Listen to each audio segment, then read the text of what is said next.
We are here on an early morning, frigid temperatures in Westminster, Colorado, to visit Adaptive Adventures. We're going to find out what they do. I think you're going to enjoy what you see behind this door. So let's head on in. We're inside Adaptive Adventures with Gilbert. And Gilbert, thanks for joining us today. Thank you. Thank you for having us on, and we're excited to talk about who we are and what we do. Good. That's the question I'm going to ask you. Gilbert, if you would, let's start out by telling the folks what your position here at Adaptive Adventures is. Yeah, so I am an adaptive sports specialist with Adaptive Adventures. I've been here about 5 years. I started as an intern in 2019, and then I got hired on ever since. And I spent a lot of time with our national cycling director, Chris Wiegand. We have been together for 5 years, and we travel the country doing a lot of different cycling programs. Okay, let's get a little bit more specific then. So what does Adaptive Adventures do around the country? What is your mission? Yeah, so we're a nonprofit that is headquartered here in Colorado, and we also focus on providing progressive outdoor adaptive opportunities for those with physical disabilities. So we offer over 8 different sports, and one of the big ones is cycling that we'll talk about today. But we also offer rock climbing, paddle sports, skiing, water skiing in the summer. We also offer one that's really popular here in Colorado. It's called Dragon Boat. And then we also offer different indoor programs that we'll talk about a little bit later on in our new Adaptive Sports Center. Okay, so honing in on the cycling aspect, which is really what we're interested in talking about, what sorts of disabilities do the folks you see have? What sort of people do you see coming in to take advantage of this? Yeah, so we have different disabilities ranging from those with spinal cord injuries. We have veterans that come in with amputations, limb differences. We also have veterans that come in with PTSD. And then we also have kids that will come in. We partner with a lot of different community partners. And some will have anywhere ranging from cerebral palsy. We also have a lot of participants that will come with degenerative diseases, ranging from multiple sclerosis, and just a lot of autoimmune diseases. But we also work with their families. So families, their partners, caregivers, they're all welcome. So we really focus on the aspect of supporting their community. And we have families that'll come and do the programs with us. Right, so that's really interesting. So when you have an event of some kind or a tour or whatever you guys put together, not only is the person with the disability involved, they can bring a family member or two to join them, yes? Yeah, that's right. Yeah, so we really focus on that aspect. All our programs are free or even subsidized, some of them. So we really focus on that aspect. In cycling, we have all the gear available. So from two-wheel to hand cycles to recumbent trikes, we really focus on that aspect of providing those opportunities for the families and the caregivers and the community. So if your activities are free, that means you are funded in some way. How is the funding handled? Where do you get your revenues? So different streams. We have a lot of different grants, scholarships. We receive funding from the VA, corporate sponsors, and then individual giving as well. Okay, very interesting. Well, that's great. I would hope now to see if you can maybe take us around for a little bit of a tour and see what you have here at this facility. Would that be okay? Yeah, of course. I was excited to show you. Let's go do it. This is the part where the organization is run. What do we have here? Yeah, so this is located in Westminster, Colorado. This side is our office where a lot of our administration program staff does planning for the year. We have our executive director and then kind of our leadership on this side.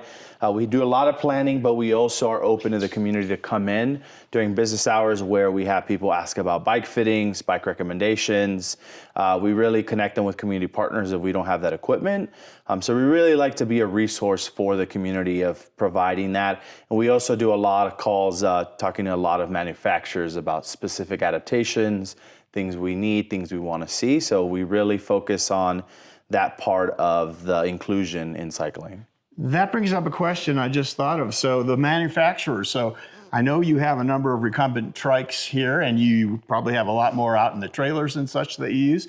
So what is that relationship like, and how do you go about procuring, say, the recumbent trikes that you need? Yeah, so we go in different ways. Me and Chris really work with them in different ventures, but really working with them in kind of what we need in working with specifically the VA side, the veteran side, ordering bikes. So we really are down level of assessments, calling them, and then we work with all of them. We really don't, here at Adaptive Ventures, we don't have a preference. We love to really recommend what's needed for that person and what they need.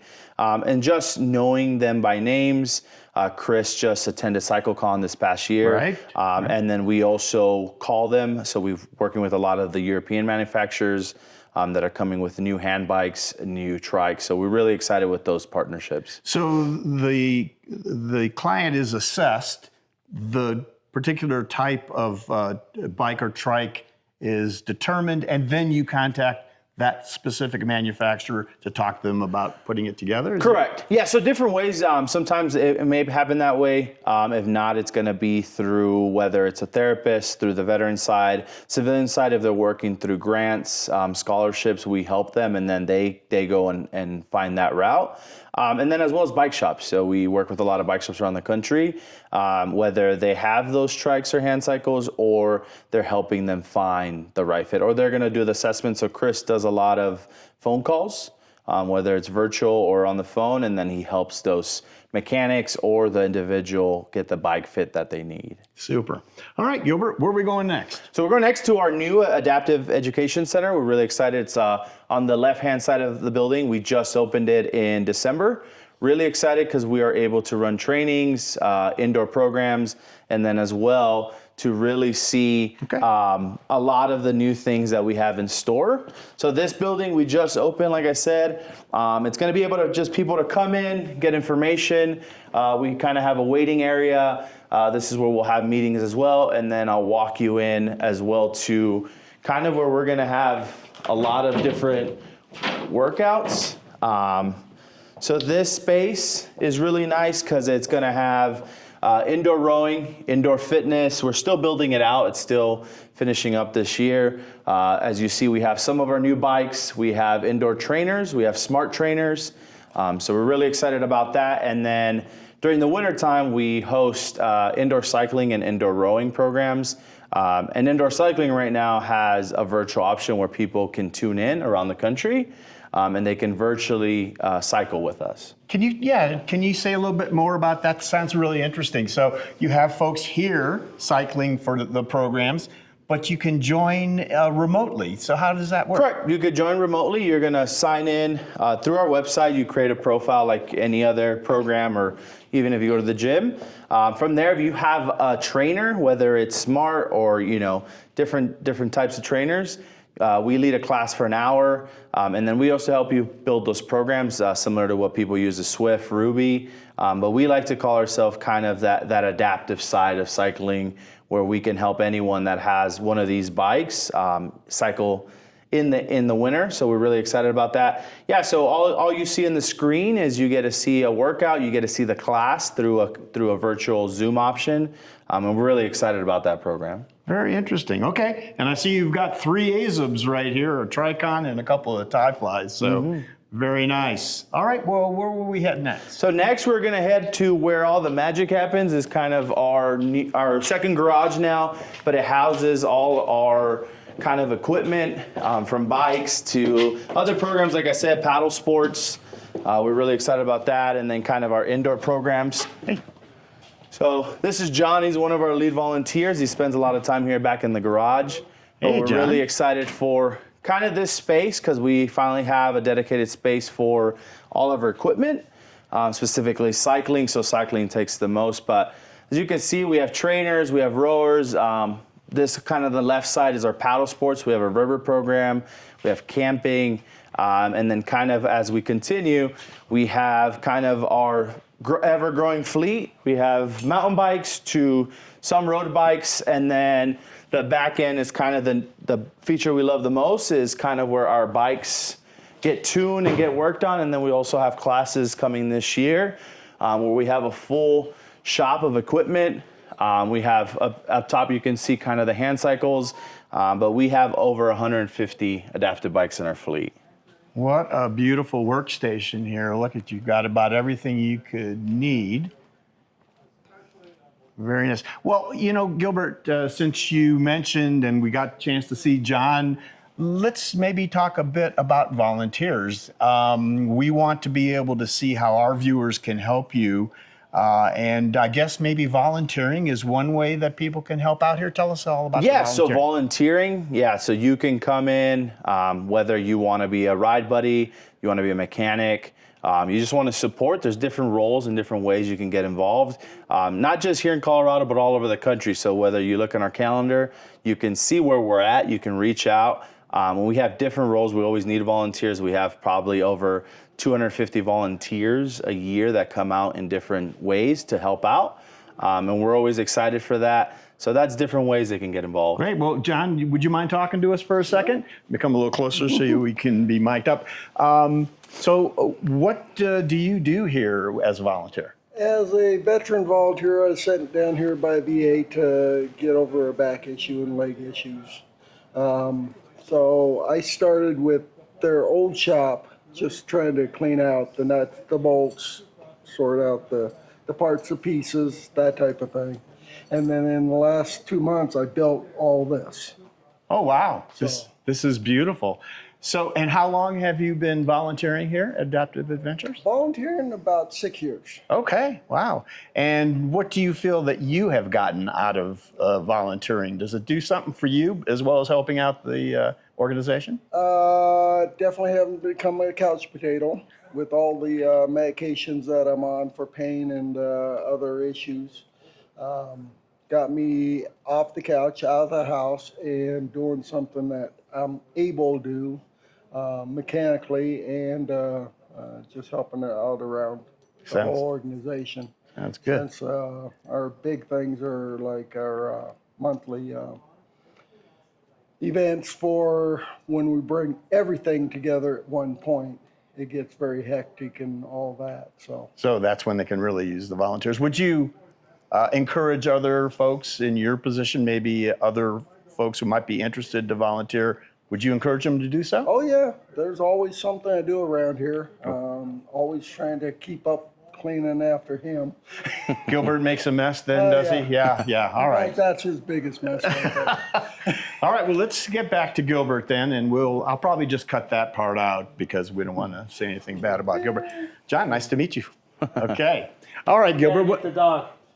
And that's Teddy Bear. Oh, there we go. I didn't even see him. Yeah. Oh, look, he's coming out. He wants to get in the shot.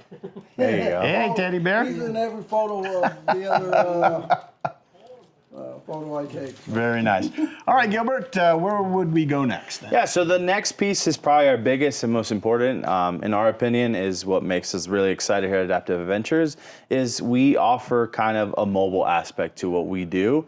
We have different trailers that travel the country, all the way to Washington, D.C., and eventually we go out to California and different places, depending on the year.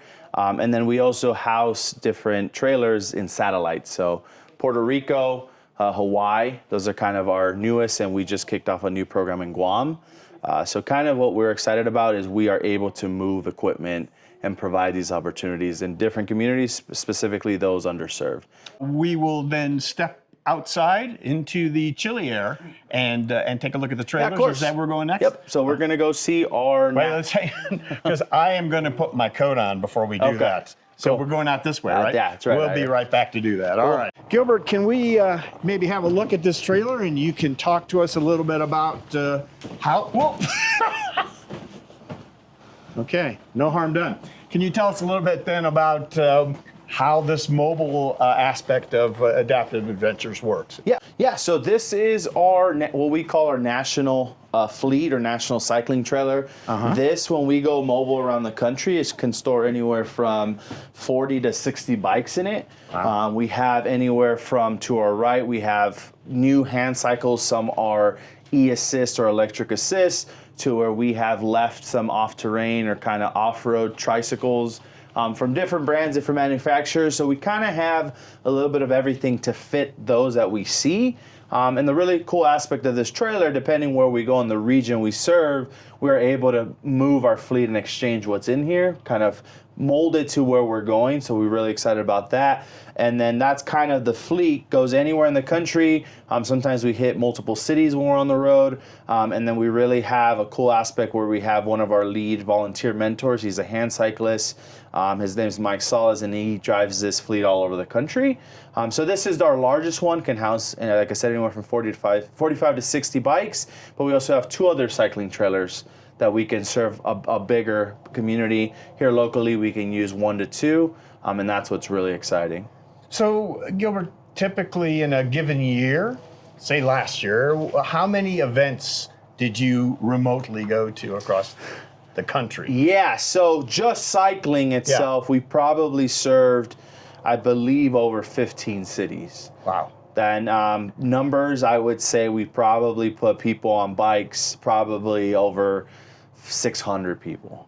Oh, that's in our time nationally. Community here in Colorado, we have anywhere from 30 to 50 events where we can take this trailer or the other 2 that we have and then do different events from. We really pride ourselves in a progressive aspect where we start someone that's new to this world, whether they have a disability, and if not, those that, for different reasons, we see a lot of participants with age that ride trikes or balance issues. So we not only, our main focus is physical disabilities, but we get a lot of other people that just see this equipment and then have questions. So we start them there, all the way to races and events. So we do races here locally. We've done Steamboat Gravel. We've also done in Puerto Rico. We used to do around the island, 300 miles in 3 days. But now we've done our own event there now where we take kind of the progressive aspect and then we ride in regions in Puerto Rico. So kind of we do it all, but that's kind of how the program goes. Well, Gilbert, thanks for showing us the trailer outside. This is really interesting. I wish I was in Puerto Rico right now. Yeah, so this is the last part of our cycling fleet or cycling trailer we really are excited about. This houses different tools like a full bike shop would. So when we go into these communities, we're able to tune bikes. We teach specifically on the veteran side when we have those veteran clinics around the country.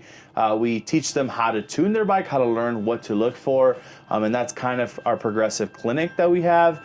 But this houses all the equipment we would need on the road, specifically when we go to underserved areas in the country where they may not have a bike shop 50 miles from them.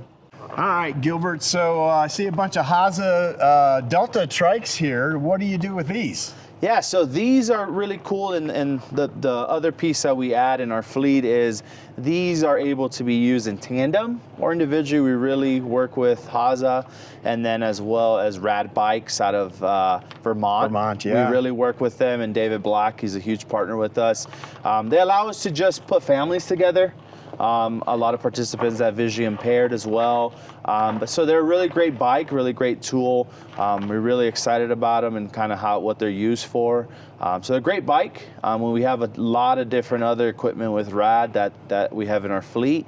But it's just one of many that we allow to fit a certain individual that they need. So our thing at Adaptive Adventures, we really pride ourselves is we can probably get anyone on a bike. And that's really what me and Chris really are excited. What makes us move every day is that we love the puzzle of saying, oh, I haven't ridden a bike in 15 years. We could probably make it happen.